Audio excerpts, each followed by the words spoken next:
ഒരു ഉപ്പയും ഉമ്മയും അവരുടെ പ്രിയപ്പെട്ട 9ാം ക്ലാസ്സിൽ പഠിക്കുന്ന മകനെക്കുറിച്ച് സംസാരിക്കാൻ വേണ്ടിയിട്ടാണ് അത്രയും ദൂരം സഞ്ചരിച്ച് ഇവിടെ വന്നിട്ടുണ്ടായിരുന്നത്.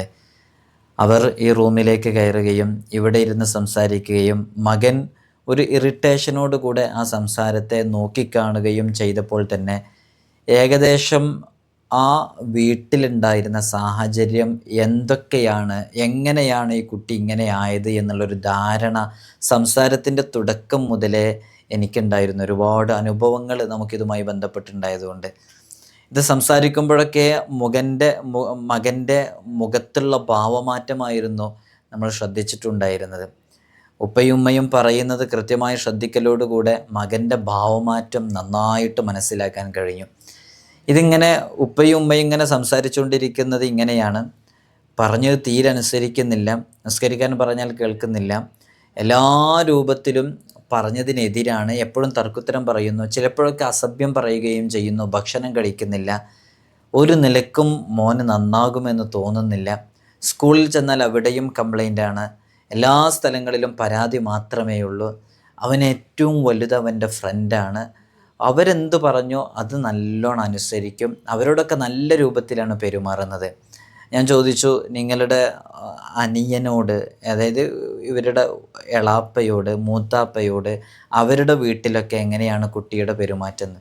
അപ്പോൾ പറഞ്ഞു നല്ല രൂപത്തിലാണ് പെരുമാറുന്നത്, വീട്ടിലേക്ക് എത്തിക്കഴിഞ്ഞാലാണ് പ്രശ്നം, വീട്ടിലെന്തെങ്കിലും പ്രശ്നങ്ങളുണ്ടോ, മോൻ ഇങ്ങനെ ആവാൻ എന്തെങ്കിലും കൂടോത്തരം ആരെങ്കിലും ചെയ്തു വെച്ചിട്ടുണ്ടോ, വീട്ടിൽ എന്തെങ്കിലും പ്രശ്നങ്ങളുണ്ടോ എന്നാണ് ചോദിക്കുന്നത്. എനിക്ക് ഏകദേശം കാര്യങ്ങളൊക്കെ മനസ്സിലാക്കിയിട്ടുണ്ടായിരുന്നു. ഞാൻ കുറച്ച് സമയത്തിന് നിങ്ങളൊന്ന് പുറത്തിരിക്കുക, ഞാൻ മോനോടൊന്ന് സംസാരിക്കട്ടെ എന്ന് ചോദിച്ചു. മോനോട് സംസാരിച്ചപ്പോൾ നേരത്തെ നമ്മൾ മനസ്സിലാക്കിയ അതേ വിഷയം തന്നെയാണ് ആ വീട്ടിലുണ്ടായിരുന്നത് എന്ന് മനസ്സിലാക്കണം. നമ്മുടെയൊക്കെ വീട്ടിലും നമ്മുടെ മക്കൾ അവർ വ്യതിചലിക്കാനും നമ്മൾ പറഞ്ഞതനുസരിക്കാതിരിക്കാനും കാരണം നമ്മളാണെന്ന് നമ്മൾ മനസ്സിലാക്കണം എന്നുള്ളതാണ് ഈ വീഡിയോയിൽ പറയുന്നത്. ഒട്ടുമിക്ക വീടുകളിലും സംഭവിക്കുന്നത് ഇതാണ്. നിങ്ങളിത് കേൾക്കണം, കൃത്യമായി മനസ്സിലാക്കണം, പഠിക്കണം. ഭാവിയിലേക്ക് നല്ല രൂപത്തിൽ ബുദ്ധിയുള്ള നല്ല മക്കളായി, നല്ല ഭാവിയുള്ള മക്കളായി വളരേണ്ട അവരൊക്കെ വ്യതിചലിക്കാനും വഴിതെറ്റാനും നിങ്ങളുടെ ഇടപെടലുകൾ കാരണമാകും. ശ്രദ്ധിക്കണമെന്ന് ഓർമ്മപ്പെടുത്തുകയാണ്. ഇൻഷാ അല്ലാഹ് വിഷയത്തിലേക്ക് പ്രവേശിക്കുന്നതിൻ്റെ മുമ്പ് എല്ലാ ദിവസവും സൂചിപ്പിക്കാറുള്ളത് പോലെ തന്നെ നേരിട്ട് കാണാനുള്ള ഡേറ്റ് ചൊവ്വാഴ്ചകളിൽ മാത്രമാണ്. ചൊവ്വാഴ്ച നേരിട്ട് വരാൻ ബുക്ക് ചെയ്യാൻ വിളിക്കേണ്ടത് ഞായറാഴ്ച 10 മണിക്കാണ്. വിളിച്ച് ബുക്ക് ചെയ്തതിൻ്റെ ശേഷം മാത്രമേ വരാവൂ എന്ന് ഓർമ്മപ്പെടുത്തുകയാണ്. പലരും വിളിക്കാതെയും ബുക്ക് ചെയ്യാതെയൊക്കെ വരുന്നുണ്ട്, അതുകൊണ്ടാണ് നമുക്ക് ഇടയ്ക്കിടയ്ക്ക് ഇത് പറയേണ്ടി വരുന്നത്. ഇൻഷാ അല്ലാഹ് അപ്പോൾ കറക്റ്റ് ബുക്ക് ചെയ്തിട്ട് മാത്രം വരിക. ഞായറാഴ്ചയാണ് ബുക്ക് ചെയ്യാൻ വേണ്ടി 10 മണിക്ക് വിളിക്കേണ്ടത്. ചിലപ്പോൾ തിങ്കളാഴ്ചയും ബുക്കിംഗ് ഫുള്ളായിട്ടില്ലെങ്കിൽ നമുക്കതിനുള്ള അവസരം ഉണ്ടാകും. നമ്മളിതിൻ്റെ അപ്ഡേഷനും കാര്യങ്ങളൊക്കെ ഇൻസ്റ്റാഗ്രാമിലും വാട്സപ്പിലൊക്കെ അപ്ഡേറ്റ് ചെയ്യാറുണ്ട്. ഇൻസ്റ്റാഗ്രാമിൻ്റെ ലിങ്ക് ഡിസ്ക്രിപ്ഷനിൽ കൊടുത്തിട്ടുണ്ട്, അവിടെ നോക്കിയാൽ നിങ്ങൾക്കതൊക്കെ കാണാൻ സാധിക്കുന്നതാണ്. കുട്ടികളെ എങ്ങനെയാണ് വളർത്തേണ്ടത്, കുട്ടികൾ എങ്ങനെയാണ് വളരേണ്ടത് എന്ന് ഓരോ രക്ഷിതാവിനും കൃത്യമായ ബോധ്യവും ബോധവുമുണ്ട്. അവർ നല്ല രീതിയിൽ വളരണം എന്നാണ് എല്ലാ രക്ഷിതാക്കളുടെയും മനസ്സിലുള്ളത്. കുട്ടി നന്നായിട്ട് വളരണം, നന്നായിട്ട് വിദ്യാഭ്യാസം നേടണം, നല്ല ബോധമുള്ളയാളായിരിക്കണം. അതുകൊണ്ട് തന്നെ ആ കുട്ടി നമ്മുടെ ചിന്താഗതികൾക്കനുസരിച്ച് വളരണം എന്ന് നല്ലോണം ചിന്തിക്കുന്നത് കൊണ്ട് തന്നെ നമ്മുടെ വീട്ടിൽ നടക്കുന്ന ചില പ്രശ്നങ്ങളെക്കുറിച്ചാണ് പറയുന്നത്. ആ പ്രശ്നങ്ങളാണ് യഥാർത്ഥത്തിൽ കുട്ടിയുടെ നിറം കെടുത്തുന്നത്, ആ കുട്ടിയുടെ ആഗ്രഹങ്ങളൊന്നും നടക്കാതെ പോകുന്നത്, കൂട്ടത്തിൽ നമ്മുടെ ആഗ്രഹങ്ങളും നടക്കാതെ പോകുന്നത്, ആ കുട്ടി പറഞ്ഞതനുസരിക്കാത്ത അവസ്ഥയിലേക്ക് എത്തുന്നത് ഈ പറയുന്ന ചില കാര്യങ്ങളെ കൊണ്ടാണ്. അവർ നന്നായിട്ട് വളരണം എന്ന് നമ്മൾ മനസ്സിൽ കരുതുന്ന ആ സമയത്ത് നമ്മൾ ഇടപെടുന്ന ചില ഇടപെടലുകളുണ്ട്. അതവരെ നമ്മൾ ഉദ്ദേശിക്കുന്നതിൽ നിന്നും വിപരീതമായിട്ടാണ് ആ മക്കളെ വളരാനുള്ള സാഹചര്യങ്ങൾ ഒരുക്കി കൊടുക്കുന്നത്. അതിൽ പ്രധാനപ്പെട്ട ഒന്നാണ് ആ കുട്ടിയുമായി ബന്ധപ്പെട്ട് നമ്മുടെ ഇടപെടലിൽ വരുന്ന താരതമ്യം ചെയ്യുക എന്നുള്ളത്. ഇപ്പോൾ ഒരു ഉദാഹരണം പറയാം. നമ്മുടെ കുട്ടി നന്നാവണം എന്നുദ്ദേശിച്ച് നമ്മൾ പറയുന്ന ചില കാര്യങ്ങൾ. അതിലൊന്നാമത്താണ് നമ്മുടെ കുട്ടിക്ക് നന്നായിട്ട് മാർക്ക് നമ്മൾ പ്രതീക്ഷിച്ചിരുന്ന ഒരു വിഷയം. ഉദാഹരണം പറഞ്ഞാൽ കെമിസ്ട്രിയിൽ നല്ല മാർക്ക് ഉണ്ടാകണമെന്ന് വിചാരിച്ചിരുന്നു, ഇംഗ്ലീഷിൽ നല്ല മാർക്ക് വാങ്ങിക്കണം എന്ന് വിചാരിച്ചിരുന്നു. അപ്പോൾ ആ കുട്ടിയുടെ എക്സാമിൻ്റെ റിസൾട്ട് വന്നപ്പോൾ അതിൽ മാർക്ക് കുറവാണ്. അപ്പോൾ നമ്മൾ മറ്റുള്ള കുട്ടികളെ താരതമ്യം ചെയ്ത് പറയുന്നു, നീ അവനൊന്ന് നോക്ക്, അവന് എന്ത് നല്ല രൂപത്തിലാണ് മാർക്ക് വാങ്ങിച്ചിട്ടുള്ളത്, നീ എന്താ അങ്ങനെ ആകാതിരുന്നത്, നീ അങ്ങനെ ചെയ്തുകൊണ്ടാണ് നിനക്ക് മാർക്ക് കുറഞ്ഞത്, നീ ഇങ്ങനെ ചെയ്തുകൊണ്ടാണ് നിനക്ക് മാർക്ക് കുറഞ്ഞത് എന്ന് പറഞ്ഞ ആ കുട്ടിയെ മറ്റുള്ള കുട്ടിയോട് കമ്പയർ ചെയ്ത് സംസാരിക്കുമ്പോൾ, താരതമ്യം ചെയ്ത് സംസാരിക്കുമ്പോൾ യഥാർത്ഥത്തിൽ അവിടെ സംഭവിക്കുന്നത് ആ കുട്ടിക്ക് വലിയ മാനസിക പ്രശ്നങ്ങൾ ഉണ്ടാക്കുന്നു എന്നാണ്. അതാരും ആലോചിക്കാറില്ല, ചിന്തിക്കാറില്ല. നമ്മളപ്പോൾ നമുക്കുള്ള ആ അരിശം ആ കുട്ടിയോട് തീർക്കണത് ചെയ്യാൻ പാടില്ല. നീ അവനെ കണ്ടുപഠിക്കും, നിന്നെക്കാളും എന്താ വയസ്സ് കുറഞ്ഞ ആളല്ലേ അവന്, വയസ്സ് കുറഞ്ഞവനല്ലേ, എല്ലാറ്റിനും അവനക്ക് ഫുൾ മാർക്ക് ഉണ്ടല്ലോ, നീ അന്നും ഇങ്ങനെയാണ് ഇന്നും ഇങ്ങനെയാണ്, നീ എന്താ ഇങ്ങനെയെന്ന് ചോദിക്കുന്നു. ഒരു 9ാം ക്ലാസ്സിൽ പഠിക്കുന്ന കുട്ടിയുമായി ബന്ധപ്പെട്ടാണ് നമ്മളിപ്പോൾ പറഞ്ഞുകൊണ്ടിരിക്കുന്നത്. ഒരു 9ാം ക്ലാസ്സുകാരനോട് ഒരു രക്ഷിതാവ് നടത്തുന്ന അഭിപ്രായങ്ങളാണിത്. ആ കുട്ടിയെ മാനസികമായിട്ട് തളർത്തണം. അവൻ്റെ സ്വഭാവ പ്രശ്നങ്ങളെ പെരുപ്പിച്ച് കാണിക്കാൻ 6ാം ക്ലാസ്സിൽ പഠിക്കുന്ന മറ്റുള്ള കുട്ടികളെയോ അവൻ്റെ അനിയനെയോ താരതമ്യം ചെയ്തിങ്ങനെ പറയുമ്പോൾ ആ കുട്ടിയുടെ ഉള്ളിൽ പുതിയ ആവേശമുണ്ടാക്കുകയേ ഉള്ളൂ. എങ്ങനെയുള്ള ആവേശങ്ങളാണ് ഉണ്ടാക്കുക? ആ കുട്ടി കൂടുതൽ പഠനത്തിൽ സജീവമാകണമെന്ന് വിചാരിച്ചിട്ടാണ് നമ്മൾ പറയുന്നതെന്നുണ്ടെങ്കിൽ ഒരു പക്ഷേ ഇതാ കമ്പയർ ചെയ്യപ്പെടുന്ന ആ കുട്ടി ഉണ്ടല്ലോ, മറ്റേ കുട്ടി, ആ കുട്ടിയോട് വരെ ദേഷ്യവും വൈരാഗ്യവും ഒക്കെ ഉണ്ടാവാനുള്ള കാരണമാകുന്നുള്ളതാണ്. നമ്മൾ നല്ലതിനു വേണ്ടി കൊടുത്തത് അത് നമുക്ക് വിപരീതമായിട്ട് സംഭവിക്കുന്നില്ല. അതുകൊണ്ട് ഇത്തരം കമൻറ്റുകൾ കുട്ടികളിൽ ഉണ്ടാക്കി കഴിഞ്ഞാൽ ആ കുട്ടികൾക്കുണ്ടാകുന്ന മാനസിക പ്രശ്നങ്ങൾ എന്തൊക്കെയാണെന്നറിയോ? എന്നെ ആർക്കും ഇഷ്ടമില്ല, ആ കുട്ടിയുടെ ചിന്തയിൽ വരുന്നതാണ്. രണ്ടാമത്തെ, എന്നെ ഒന്നിനും കൊള്ളത്തില്ല, ഈ വീട്ടിൽ എനിക്കൊരു സ്ഥാനവും ഇല്ല, ഞാൻ ആർക്കും വേണ്ടാത്തവനാണ്, എന്നെക്കാളും സ്ഥാനം ഈ വീട്ടുകാർക്ക് അപ്പുറത്തെ വീട്ടിലുള്ള ആ കുട്ടിയോടാണ്, ആ കുട്ടിക്കാണ് ഏറ്റവും കൂടുതൽ സ്ഥാനമുള്ളത്. അല്ലെങ്കിൽ ഈ താരതമ്യം ചെയ്യുന്നൊരു അനിയനെക്കുറിച്ചാണ്, അനിയനാണ്, ഇളയവനാണ് സ്ഥാനമുള്ളത്, അവനെല്ലാത്തിനും തടസ്സമായി വരുന്നുണ്ട്. ഇങ്ങനെയൊക്കെയാണ് ഈ കുട്ടി ചിന്തിച്ചുകൊണ്ടിരിക്കുക, നമ്മൾ താരതമ്യം ചെയ്തെന്ന കുട്ടി ചിന്തിച്ചുകൊണ്ടിരിക്കുക. ഇത് കേവലം ഞാൻ എൻ്റെ അനുഭവത്തിൽ നിന്ന് കൂടെയാണ് പറയുന്നത്. ഞാൻ നേരത്തെ പറഞ്ഞല്ലോ, മാതാപിതാക്കൾ കംപ്ലൈൻറ്റ് പറഞ്ഞ ആ കുട്ടി, ആ ഉപ്പയും ഉമ്മയും പുറത്തിരുത്തി ഞാനിവിടെ അടുത്തിരുത്തി അവനോട് സംസാരിച്ചപ്പോൾ പറഞ്ഞത്, ഉസ്താദ് വീട്ടിൽ ഞാൻ സ്കൂൾ വിട്ട് വന്നാൽ ഒരു നിമിഷം എനിക്ക് സമാധാനമില്ല. എന്നോട് പറയുന്നത്, എന്താണെന്ന് എടുത്തത്, എന്തൊക്കെ കാര്യങ്ങൾ, നീ ഇന്നലെ ഹോംവർക്ക് ചെയ്തോ, നീ എന്താ നേരം വൈകി വന്ന്, എനിക്ക് മനസ്സമാധാനത്തിൽ നിൽക്കാൻ ഒന്നിനും ഒക്കില്ല. എപ്പോഴെങ്കിലും ഞാനൊന്ന് ഫോൺ എടുത്താൽ മതി, അപ്പം തുടങ്ങും ചൂടാവൽ, അങ്ങനെയാണ് പ്രയോഗിച്ചിട്ട് അപ്പം തുടങ്ങും ചൂടാവൽ. അപ്പോൾ നമ്മളീ പറയുന്നത് വെച്ചാൽ ഈ കുട്ടിക്കൊരു സമാധാനം കൊടുത്തിട്ടില്ല എന്നുള്ളതാണ്.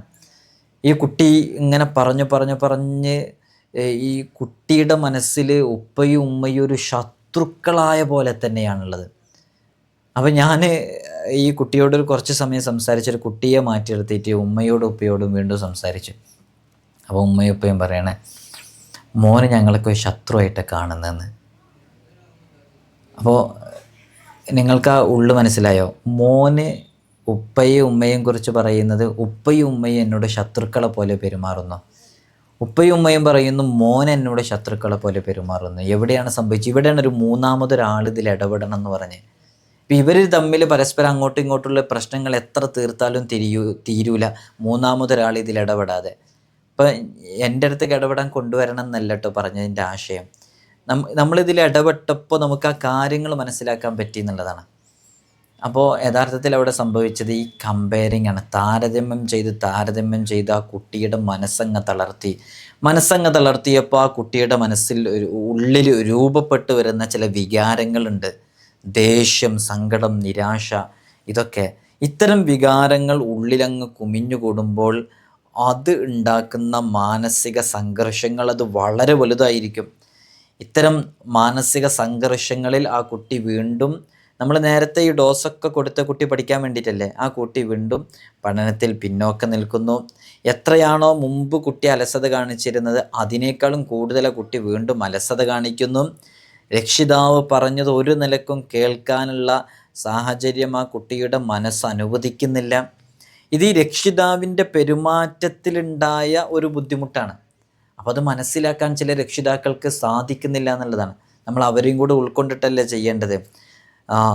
അതുകൊണ്ട് തന്നെ ഇത്തരം ഇടപെടലുകളിൽ രക്ഷിതാവിൻ്റെ, ഇതൊരു സിഹറൊന്നല്ല കേട്ടോ.